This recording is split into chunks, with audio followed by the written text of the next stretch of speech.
Anna Pavlova's Life by Sophia Silas. In 1881, Anna Pavlova was born, either January or February, but it's not certain, and she grew up in St. Petersburg, Russia. And in 1890, when she was 9, her mother took her to go see the Sleeping Beauty, which was one of the first performances of Sleeping Beauty at the Mariinsky Theater. And watching this performance really inspired Anna, and she decided from then on that she wanted to be a dancer for the rest of her life. And then at age 10 in 1891, Anna got into the Imperial Theater School after being rejected once at age 9, and her first show was The Magical Fairy Tale. Also, in 1895, Vazem, which is one of the Imperial Ballet's most celebrated dancers, evaluated Anna and said she was proficient but lacking strength because Anna had a really lanky and long body and she was kind of weak as a dancer, but she got a lot stronger and she had a lot of potential.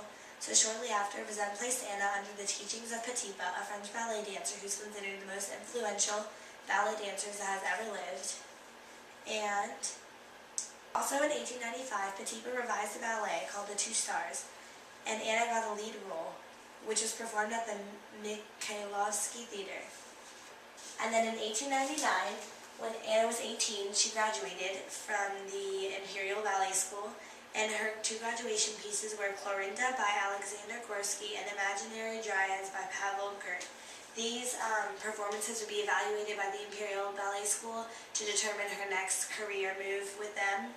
And she was offered in that same year to be a coryphée, which is lower than the soloist but higher than the corps de ballet rank. She was able to skip the corps de ballet rank because she was such a good dancer and had improved so greatly.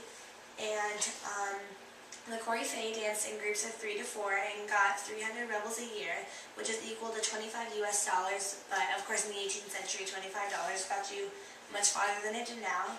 And in the 1900s, she danced her first role, The Seasons of Petipa, and in 1900 she danced her first role specifically made for her called The Seasons, choreographed by Petipa.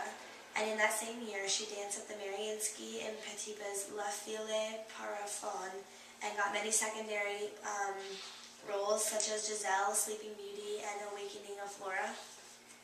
And then in 1902, Anna performed as Nikia in Pepita's Bayadere, and which was one of Petipa's greatest creations.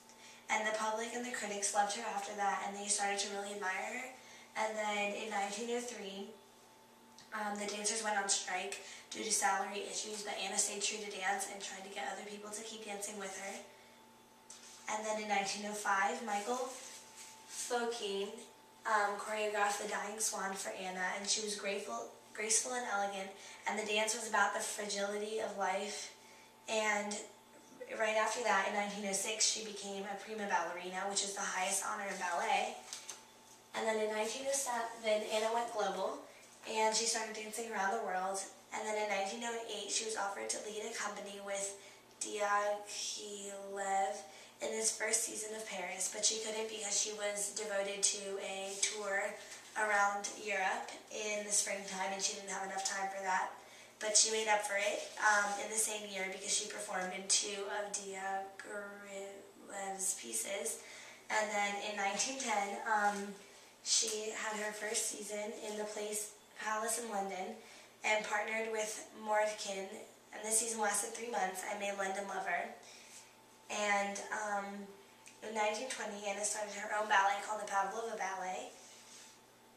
And in 1930, Anna Pavlova's company was touring in England, and her last performance was on the 13th of December when she was pretty much 50.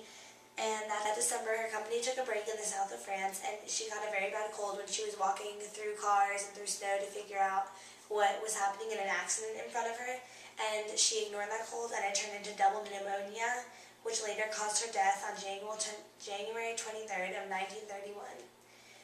So Anna died around the age of 50 at the Hotel des Ignes, and while she was dying, she asked for her swan costume so she could admire it one last time.